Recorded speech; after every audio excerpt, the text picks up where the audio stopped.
अस्सलाम वालेकुम, मैं इमदाद चुमरो।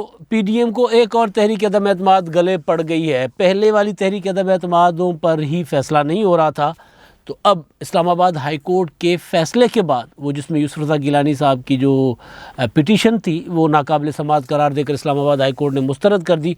उसके बाद अदालत ने जो अपनी राय दी है वो तहरीक अदम एतमाद की तरफ है। अदालत ने वाज़ेह अल्फाज में कहा कि जनाब ये मामला जाकर पार्लियामेंट में देखिए, अगर आपके पास अक्सरियत है तो फिर करारदाद ले आएँ और अपना चेयरमैन मुंतखब करवा लें, यानी तहरीक अदम एतमाद ले आएँ। और दूसरा मामला पीडीएम में मरीम नवाज़ साहिबा की पेशी जो परसों होगी, उसमें पीपल्स पार्टी ने तो पीडीएम के साथ जाने का ऐलान कर दिया। वो जो बर्फ़ पिघली थी और जिसके बाद वो सीज़ फायर हुआ था, सीज़ फायर के बाद फिर पीपल्स पार्टी के साथ रब्ता हुआ मुस्लिम लीग नून का। अब पीपल्स पार्टी ने बाज़ाब्ता ऐलान कर दिया कि जनाब कमरज़मान कायरा साहब अपने कारकुनों की क़यादत करते हुए उस जुलूस के हमराह जाएंगे नैब के दफ्तर, जो जुलूस मरीम नवाज़ साहिबा के साथ जाएगा 26 मार्च को। और नैब ने एक दरख्वास्त दायर कर दी है लाहौर हाई कोर्ट में, जिसमें यह कहा गया है कि जनाब मरीम नवाज़ साहिबा को हुक्म जारी किया जाए कि वो अकेली आएँ, जुलूस की शक्ल में नैब में ना आएँ।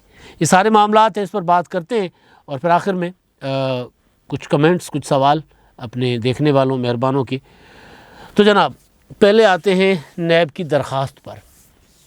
अब नैब ने लाहौर हाई कोर्ट में एक दरख्वास्त दायर की है और इस दरख्वास्त में जो मोटा मैं उसमें उनका जो है प्ली है, उनकी जो प्रेयर है वो ये है कि मरीम नवाज़ साहिबा ने ऐलान कर रखा है कि जनाब वो जुलूस की शक्ल में आएंगी नैब में, तो उनको हुक्म दिया जाए, उनको पाबंद किया जाए कि वो नैब में पेशी के दौरान अकेली आएँ, जुलूस लेकर ना आएँ। और उसमें ज़ाहिर अदालत ने उस पर जो कल मुकर्रर कर दी है समाअत, कल यानी जुमेरात को उसकी समाअत होगी दोपहर को। अब देखते हैं कि कोई ऐसा हुक्म आता है कि नहीं। लेकिन दूसरी तरफ मुस्लिम लीग नून और पीडीएम की पूरी तैयारी है और JUIF जो ख़ास तौर पर मुस्लिम लीग नून के साथ दामे दरमे सुखने, यानी मौलाना फजल रहमान साहब जो है वो मुकम्मल तौर पर मोढे से मोढा लगाकर, कंधे से कंधा मिलाकर मुस्लिम लीग नून के साथ चल रहे हैं। बाकी सियासी जमातें तो फिर वो पीपल्स पार्टी हो गई या दूसरी थोड़ा सा डिस्टेंस पे रहती हैं इन मामलात में, लेकिन मौलाना साहब जो हैं वो बहरहाल मुस्लिम लीग नून के पीडीएम की तहरीक के हवाले से जो मौक़िफ़ है मौलाना साहब का, मुस्लिम लीग नून उसको सपोर्ट करती है, मुस्लिम लीग नून का जो मौक़िफ़ होता है उसको मौलाना साहब सपोर्ट करते हैं। तो ये सारी सिचुएशन जो है वो ज़ाहिर है फिर क्योंकि इत्तेहाद इतना करीबी है, इत्तेहाद के अंदर ये दोनों इत्तेहादी इतने करीबी हैं कि जब मरीम नवाज़ साहिबा को नैब का बुलावा आया था तो मौलाना साहब पहुंच गए थे जाती उमा फार्म हाउस। और वो मैंने आपको बताया था, गुजारिश की थी, ख़बर दी थी कि वो जो है वो नवाज़ शरीफ साहब की फरमाइश पर, उनकी ख्वाहिश पर, फरमाइश नहीं उनकी ख्वाहिश पर मौलाना साहब गए थे कि मरीम नवाज़ साहिबा परेशान हैं और आप जिस तरह नैब को डील करते हैं कि वो आपको एक बार बुलाने के बाद भूल जाते हैं कि बुलाया भी जाए और आप जाते भी नहीं हैं तो आपके पीछे भी नैब नहीं आता, तो ज़रा वो हमें भी गुर सिखा दें। तो वो गए थे मौलाना साहब और उससे पहले मुस्लिम लीग नून भी ये फ़ैसला कर चुकी थी कि जुलूस की शक्ल में जाया जाएगा नैब के दफ्तर। तो वो सारे मामलात थे, तो उसमें मौलाना साहब तो बिल्कुल करीब थे ही और उसमें जो फ़ैसला था कि जुलूस की शक्ल में जाया जाएगा और पीडीएम की लीडरशिप, पीडीएम के कारकुनान भी साथ जाएंगे, तो उस फैसले में वो फ़ैसला पीडीएम का नहीं था, वो मौलाना साहब का और मुस्लिम लीग नून का फ़ैसला था। लेकिन बहरहाल क्योंकि उन्होंने बतौर पीडीएम सरबराह उसका ऐलान किया तो बाकी जमातों ने, ख़ास तौर पर पीपल्स पार्टी जो दूर हो रही थी पीडीएम से, उनके साथ भी फिर रब्ता हुआ। वो शायद खाकान अब्बासी में अपने पहले वीडियो में आपको बता चुका हूँ, जिसमें मैंने ये गुजारिश की थी कि पीपल्स पार्टी ने कहा कि अगर हमसे रब्ता होगा तो हम करेंगे। और फिर उसके बाद शायद खाकान अब्बासी ने रब्ता किया, शेर रहमान साहबा से, राना सनाउल्लाह साहब ने रब्ता किया कमरज़मान कायरा साहब से, और जिसके बाद कायरा साहब ने ऐलान कर दिया, कमरज़मान कायरा ने, कि जनाब हम जाएंगे और मैं ख़ुद जाऊँगा। तो ये जो दूरियाँ थी वो करीब तो हो ही रहे, लेकिन फिर दोबारा मामला आ गया है जो चेयरमैन अपोजिशन लीडर नहीं, चेयरमैन सेनेट की जो मामला मुद्दा आके फंस गया इस्लामाबाद हाई कोर्ट के फ़ैसले के बाद। तो उसमें अब दोबारा ये सियासी जमातें जो हैं वो, क्योंकि ये इत्तेहाद है अपोजिशन का, एक तहरीक का इत्तेहाद है, एजिटेशन का इत्तेहाद है, इलेक्शन अलाइंस नहीं है, इस वजह से इनके अंदर इख्तलाफ और इनके अंदर अपना तरीक़ेकार पर बातचीत और ये वो सारा कुछ चलता रहता है। तो पीपल्स पार्टी जो है पहले ही कन्विंस करने की कोशिश कर रही थी, बड़ा मुश्किल से जो है वो सेनेट के और ज़िमनी इंतखाबात के लिए अपोजिशन को राज़ी किया था, और उसके बाद फिर तहरीक अदम एतमाद पर आकर मामला अटक गया। मौलाना फजल रहमान साहब ने कहा था कि जनाब इस्तीफ़े देकर ही इस सिस्टम से जान छुड़वाई जाए। तो उधर पीपल्स पार्टी को ये उम्मीद थी कि यूसुफ रज़ा गिलानी साहब को अदालत से रिलीफ मिल जाएगा और वो चेयरमैन सेनेट बन जाएंगे, मगर वो जो इस्लामाबाद हाई कोर्ट का फ़ैसला सामने आया है, जिसमें हमने अपने पहली वीडियो में आपको सिर्फ फ़ैसला ही बताया था कि जनाब उन्होंने नाकाबिल समाअत करार देकर चीफ जस्टिस साहब जो है तरमीन साहब, उन्होंने मुस्तरद कर दी गिलानी साहब की दरख्वास्त। लेकिन वो जो फ़ैसले के डिटेल सामने आई हैं, उसमें उसका जो अगर हम नतीजा अक्स करें तो उसमें उन्होंने कहा कि जनाब ये पार्लियामेंट की डिग्निटी, पार्लियामेंट का वक़ार, इस पर कभी भी हर्फ नहीं आनी चाहिए, और ये मामलात पार्लियामेंट के हैं तो पार्लियामेंट को ही देखने चाहिए। पार्लियामेंट की प्रोसीडिंग है, ये अदालतों में ये नहीं आने चाहिए, और ना ही अदालत चाहती है कि उसके अंदर किसी किस्म की मुदाखलत करे। और फिर ये भी कि जनाब अगर फ़ैसले में ये भी कि अगर पीडीएम जो कह रही है कि उनके पास मेजॉरिटी है अरकान की, तो उसका तरीका तो बड़ा सादा सा है। वो तरीका ये है कि आप अपनी करारदाद ले आएँ, करारदाद ले आकर यूसुफ रज़ा गिलानी को या जिसको भी आप मुंतखब करवाना चाहते हैं मेजॉरिटी वाले, उनको मुंतखब करवा लें। तो इस मामले में अदालत तो कुछ नहीं कर सकती, क्योंकि पार्लियामेंट की प्रोसीडिंग है, और ये इस किस्म की नज़ीर जो है वो पार्लियामेंट की अथॉरिटी जो है, पार्लियामेंट की डिग्निटी जो है उससे मुतासिर होगी। लिहाजा अदालत जो है वो इस मामले में नहीं पढ़ना चाह रही। और फिर ये कि जो सेनेट के अरकान हैं, पार्लियामेंट के अरकान, कौमी असम्बली और सेनेट के अरकान, वो इतने ज़ीरक होते हैं कि वो बड़े बड़े पेचीदा मसाइल बैठ कर सुलझा देते हैं। तो ये मसला तो इतना बड़ा मसला भी नहीं है, और ये मसला तो सीधा सीधा अक्सरियत और अक़लियत का मसला है।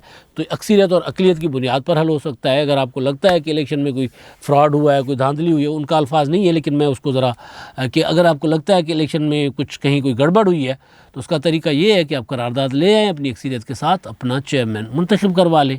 अब वो करारदाद क्योंकि जो अदम एतमाद होता है चेयरमैन सेनेट का, वो करारदाद के ज़रिए होता है। उधर जो वज़ीर आज़म के यहाँ होता है वो तहरीक होती है, तहरीक अदम एतमाद होती है।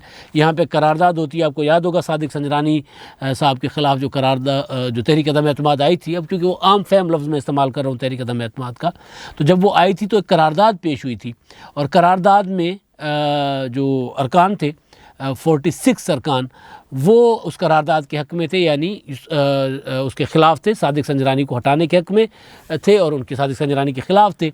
और वो जब उसके बाद क्योंकि करारदाद होती है, करारदाद पेश करने के बाद फिर वोटिंग होती है, और वो होती है खुफिया राय शुमारी के ज़रिए। तो जब खुफिया राय शुमारी के ज़रिए जो वोटिंग हुई थी, आपको याद होगा कि उसके बाद फिर 14 अरकान जो हैं पीडीएम के, वो गायब हो गए थे, और वो संजरानी साहब के हक़ में चले गए थे वोट। वो जो बैलेंस था वो टूट गया, और 14 अरकान जो है अपोजिशन के उधर हो गए, और 2-3 की मेजॉरिटी से सादिक संजरानी साहब जो है वो उस करारदाद के ऊपर होने वाली वोटिंग में जीत गए और चेयरमैन रहे थे। और उसके बाद अब वाला जो मामला चेयरमैन सेनेट वाला, उसमें भी 7 वोट गिलानी साहब के मुस्तरद हो गए, जो अदालत में आज मामला अब आ गया, फ़ैसला आ गया। अब देखते हैं कि वो कोई कह रहे हैं इंट्रा कोर्ट अपील होनी है, सुप्रीम कोर्ट में मामला जाना है। बहरहाल वो एक कानूनी मामला है, वो पीपल्स पार्टी या पीडीएम उस पर डिसीजन करेगी, ये वो कानूनी।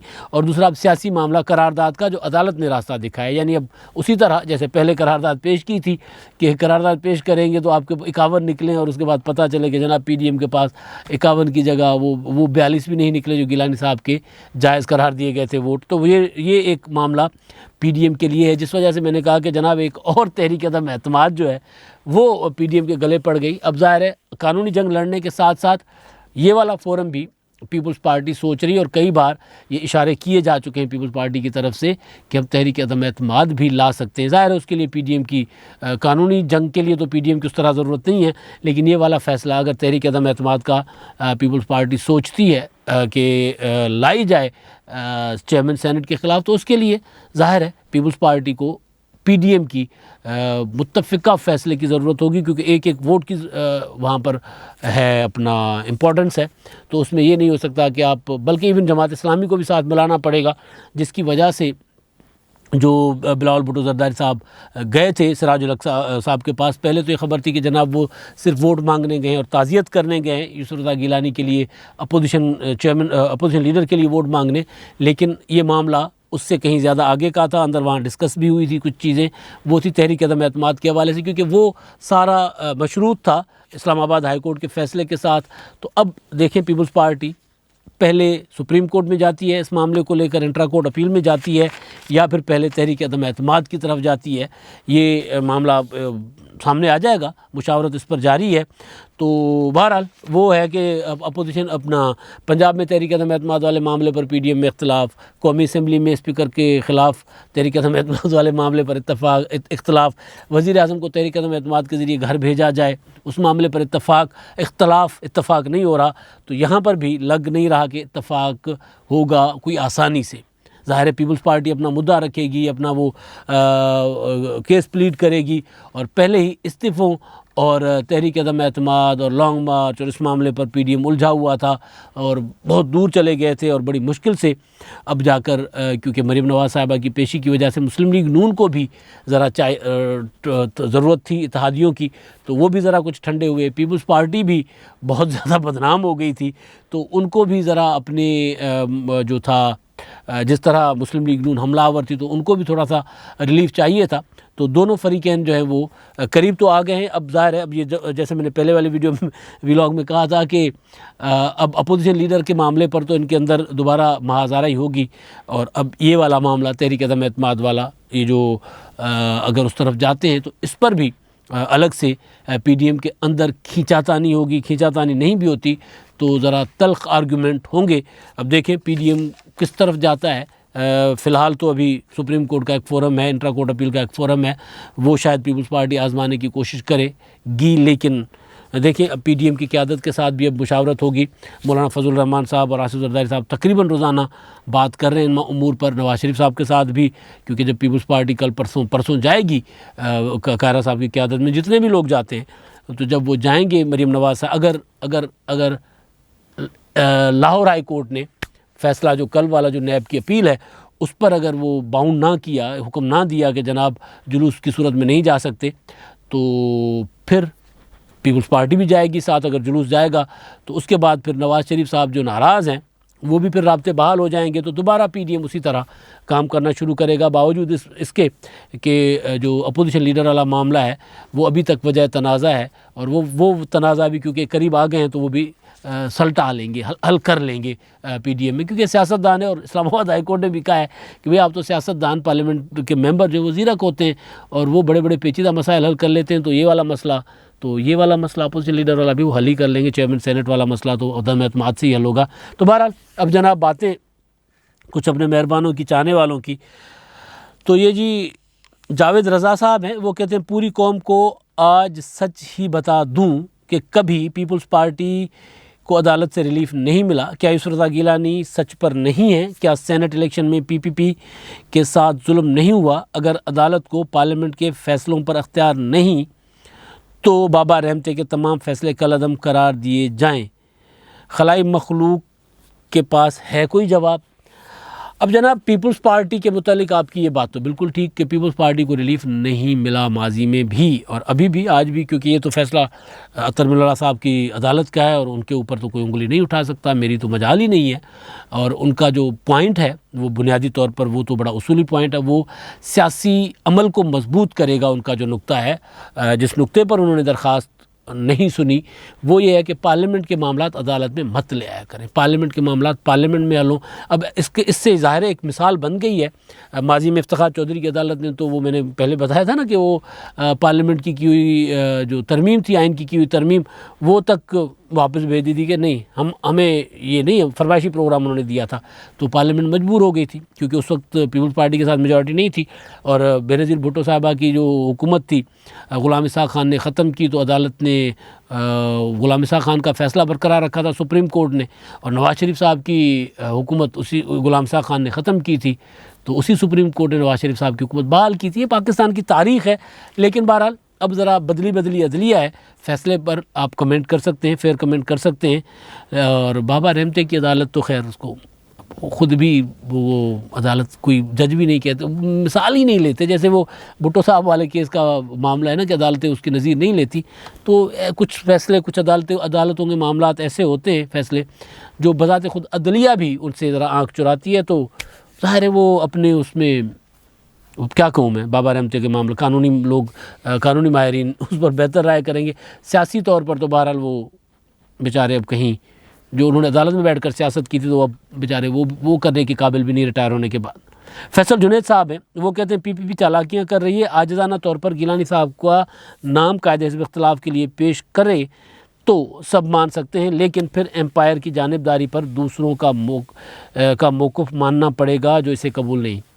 वो ये कह रहे हैं कि जनाब पीपल्स पार्टी क्योंकि उधर बात कुछ की थी, वो जो मुस्लिम लीग नून का मौक़िफ़ है कि वहाँ बैठकर एक मुआहदा किया, अंडरस्टैंडिंग की कि अपोजिशन लीडर नून लीग का होगा, और अब चालाकियाँ कर रही है। अगर यही बात करनी है तो सीधा सीधा मांग लें कि अपोजिशन लीडर गिलानी साहब सीनियर आदमी है, दे दिया जाए। बिल्कुल इत्तेहादों में ऐसी होना चाहिए। अगर आपको लगता है तो फिर आप चालाकियों के बजाय, चाहे जो भी करे, चालाकियों के बजाय, चाहे वो चालाकी इस्तीफ़े की शर्त वाली क्यों ना हो, अचानक आ जाए, तो वो सीधी सीधी बात करनी चाहिए और पीपल्स पार्टी को इत्तेहाद में बैठकर ये मामला सुलझाना चाहिए, बजाय बाहर बात बिल्कुल ठीक है आपकी। बाकी जानिबदारी वाली बात जो है, हाँ, वो तो सबको पता ही है कि वो क्या होता है उसमें। एम्पायर आजकल पता नहीं किसके साथ हैं, लेकिन इमरान खान साहब के धरनों में तो एम्पायर इमरान खान साहब के साथ थे। वो कहते हैं, इमरान खान कहते थे अब तो कोई एम्पायर को ओन नहीं कर रहा, अभी कोई नहीं कह रहा कि एम्पायर किसके साथ है। अपोजिशन की मैं बात कर रहा हूँ, बाकी सियासतदान एक दूसरे पर इल्ज़ामात लगाते रहते हैं। सैयद फ़ाद अली साहब हैं, वो कहते हैं सब कुछ आसिफ जरदारी की मर्ज़ी से हो रहा है, आसिफ जरदारी ने गिलानी को चेयरमैन सेनेट बनवाना ही नहीं था, इसे कहते हैं फिक्स्ड मैच। ठीक है जी, आपकी राय है। आसिफ जरदारी साहब की मर्ज़ी से अगर बहुत कुछ चल रहा होता तो फिर वो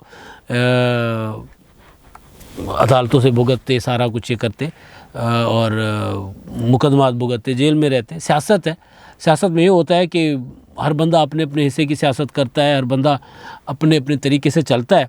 फिक्स्ड मैच है, इसका आपके पास कोई मुमकिन है आपके पास इसकी कोई इन्फॉर्मेशन हो?